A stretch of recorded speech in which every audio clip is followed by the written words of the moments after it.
That same day, Jesus went out of the house and sat beside the sea. Such great crowds gathered around him that he got into a boat and sat there, while the whole crowd stood on the beach. And he told them many things in parables, saying, "Listen, a sower went out to sow. And as he sowed, some seeds fell on the path, and the birds came and ate them up. Other seeds fell on rocky ground where they did not have much soil, and they sprang up quickly since they had no depth of soil. But when the sun rose, they were scorched, and since they had no root, they withered away. Other seeds fell among thorns, and the thorns grew up and choked them. Other seeds fell on good soil and brought forth grain, some 100-fold, some 60, and some 30. Let anyone with ears listen." May we continue to listen to the still speaking God, sharing and sowing the seeds of the Spirit in each and every one of us. Please be seated.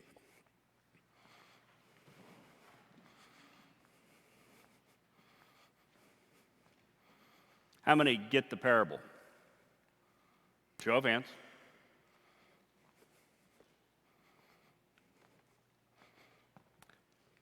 I can remember this parable back when I was a little kid. And I simply always thought, well,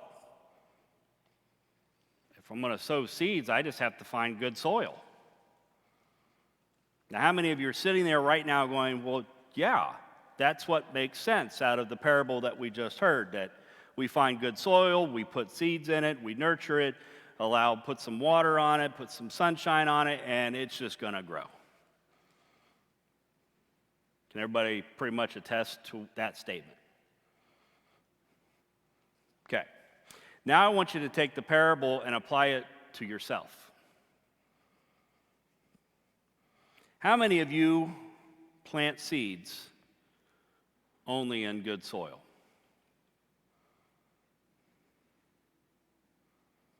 Some of you might. Now I want you to think about how each one of those parables and each one of those instances of the seeds actually reflects your life. I want you to think about each and every one of your relationships, not just with each other, but relationships that you have outside of these walls and these doors. You got some relationships in mind? You have some connections in mind? Now, I want you to think about the 4 instances where the parable shares with us seeds. Sometimes seeds fall on just a path that the birds will come and eat those seeds up. Now, I don't know if a bird's going to get all the seeds, so there might be an instance where one of those seeds might take on the path.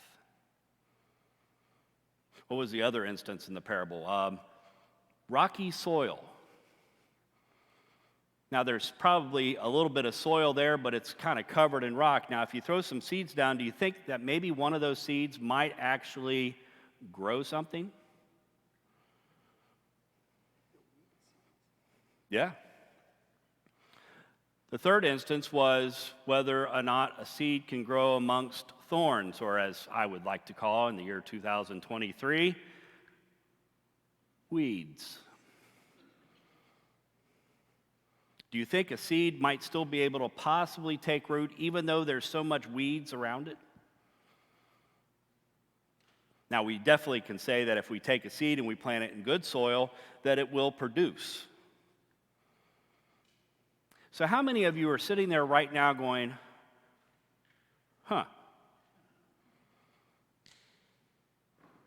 You want me to take it one more step further?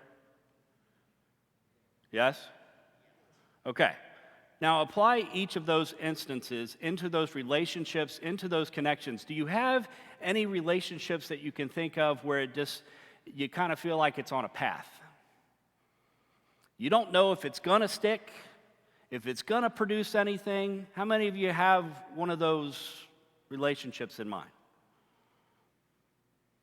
How many of you have gone along in life and all of a sudden you feel like it's kind of that stony soil, that rock soil, where you hope that the rock is not going to cover that seed, and that maybe that seed might be able to take root? Do you have a rocky relationship in your life?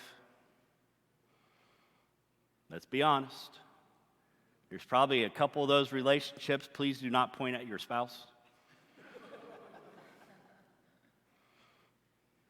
What about a relationship where you feel like it's just weedy, it needs some nurturing? And how many of you have relationships and connections where you just feel like it's in good soil?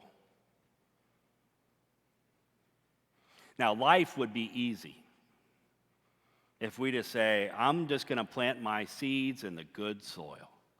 Forget about the other three. How boring would life be? Seriously, have you ever thought about it? How boring would life be if it was just simply about the good soil? A seed can produce anywhere. It's up to us, though, to continue. Here's the kicker for the parable: to continue to sow the seeds. Whether we are on a path afraid that the birds might eat, whether it's on a path that's stony, whether it's on a path that's full of weeds and thorns, or whether it's in good soil, we do what we can to be the seeds of the Spirit. What are those seeds consist of? Love, grace, mercy, acceptance, compassion, and sometimes forgiveness. Now, many of you might sit there and go, well, I'm going to go out today and I'm just going to find the good soil and forget about the others. That's unrealistic. You may go to a store today, you may go to a restaurant today, and you may come across somebody that's a little rocky. Or you might find somebody that's a little weedy. Now, don't go up to them and say, are you weedy? Unless you're at a landscape store. And you may come across those that are just feeling the good soil. No matter where you go and wherever you go in life, you're going to come across instances where each one of these instances will play out in your life. So continue to sow the seeds of the Spirit. For when you do, you show the world kingdom. You show the world that it's not about the flesh. It is about the Spirit inside of us, entrusted to us by God and empowered by God in each and every one of us. To continue to sow the seeds of the Spirit and watch it flourish, watch it grow, just like your relationship with a still-speaking God. Shiloh, let's be seeds of the Spirit. And no matter what comes our way or what comes on our path, may we do so with conviction, with joy, and with the Spirit given to each and every one, so that we might show that Spirit to others.